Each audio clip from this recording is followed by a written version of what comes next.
കുടുംബത്തിൽ ഒരു വ്യക്തി പ്രാർത്ഥിക്കുമ്പോൾ ആ കുടുംബം സ്ഥിതി ചെയ്യുന്ന മണ്ണിൽ, ആ അന്തരീക്ഷത്തിൽ, ആ വായുവിൽ, ആ മുറികളിൽ, ഉപകരണങ്ങളിൽ, ഉപയോഗ വസ്തുക്കളിൽ ഈ പ്രാർത്ഥനയുടെ ശബ്ദം അലിഞ്ഞു ചേരും.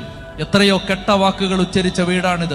എത്രയോ കെട്ട വാക്കുകളുടെ കെട്ട ഊർജം ഈ വീട്ടിൽ കിടപ്പുണ്ട്. പാപത്തിന്റെ കട്ടിപിടിച്ച് കിടക്കുന്ന കെട്ട സാന്നിധ്യം ഈ വീട്ടിലുണ്ട്. വീട്ടിൽ ഒരു വ്യക്തി ദൈവത്തെ ആരാധിക്കുമ്പോൾ, ദൈവാരാധന വീട്ടിൽ ഉയരുമ്പോ, ആ വീട്ടിൽ പ്രാർത്ഥന ചൊല്ലുമ്പോ, പ്രാർത്ഥനയുടെ ശബ്ദം അന്തരീക്ഷത്തിൽ നിറഞ്ഞിട്ട് ആ പ്രാർത്ഥനയുടെ ശബ്ദം അവിടെ അവശേഷിക്കുന്ന നെഗറ്റീവ് എനർജിയെ നീക്കം ചെയ്യും. അതായത് ഒരു തിന്മ പോകണമെങ്കിൽ നന്മ പ്രസരിക്കണം. ഇരുട്ടുള്ള മുറിയിലേക്ക് കയറി എത്ര തവണ നിങ്ങൾ ബന്ധന പ്രാർത്ഥന ചൊല്ലിയാലും ഇരുട്ട് പോവില്ല.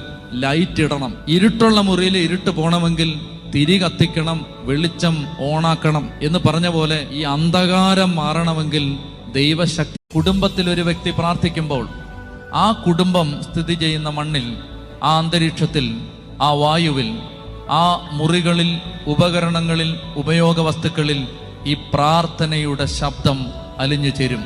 എത്രയോ കെട്ട വാക്കുകൾ ഉച്ചരിച്ച വീടാണിത്. എത്രയോ കെട്ട വാക്കുകളുടെ കെട്ട ഊർജം ഈ വീട്ടിൽ കിടപ്പുണ്ട്. പാപത്തിന്റെ കട്ടിപിടിച്ച് കിടക്കുന്ന കെട്ട സാന്നിധ്യം ഈ വീട്ടിലുണ്ട്. വീട്ടിൽ ഒരു വ്യക്തി ദൈവത്തെ ആരാധിക്കുമ്പോൾ, ദൈവാരാധന വീട്ടിൽ ഉയരുമ്പോ, ആ വീട്ടിൽ പ്രാർത്ഥന ചൊല്ലുമ്പോ, പ്രാർത്ഥനയുടെ ശബ്ദം അന്തരീക്ഷത്തിൽ നിറഞ്ഞിട്ട് ആ പ്രാർത്ഥനയുടെ ശബ്ദം അവിടെ അവശേഷിക്കുന്ന നെഗറ്റീവ് എനർജിയെ നീക്കം ചെയ്യും. അതായത് ഒരു തിന്മ പോകണമെങ്കിൽ നന്മ പ്രസരിക്കണം. ഇരുട്ടുള്ള മുറിയിലേക്ക് കയറി എത്ര തവണ നിങ്ങൾ ബന്ധന പ്രാർത്ഥന ചൊല്ലിയാലും ഇരുട്ട് പോവില്ല.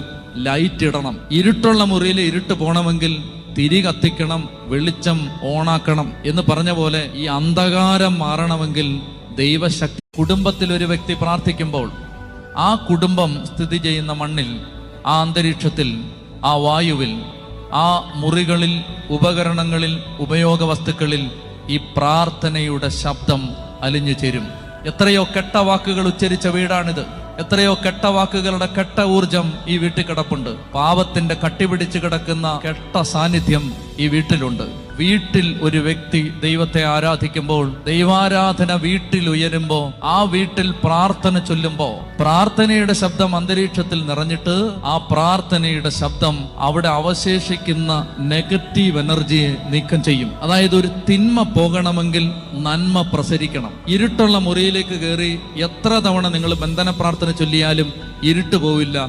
ലൈറ്റ് ഇടണം. ഇരുട്ടുള്ള മുറിയിൽ ഇരുട്ട് പോകണമെങ്കിൽ തിരി കത്തിക്കണം, വെളിച്ചം ഓണാക്കണം എന്ന് പറഞ്ഞ പോലെ ഈ അന്ധകാരം മാറണമെങ്കിൽ ദൈവശക്തി. കുടുംബത്തിൽ ഒരു വ്യക്തി പ്രാർത്ഥിക്കുമ്പോൾ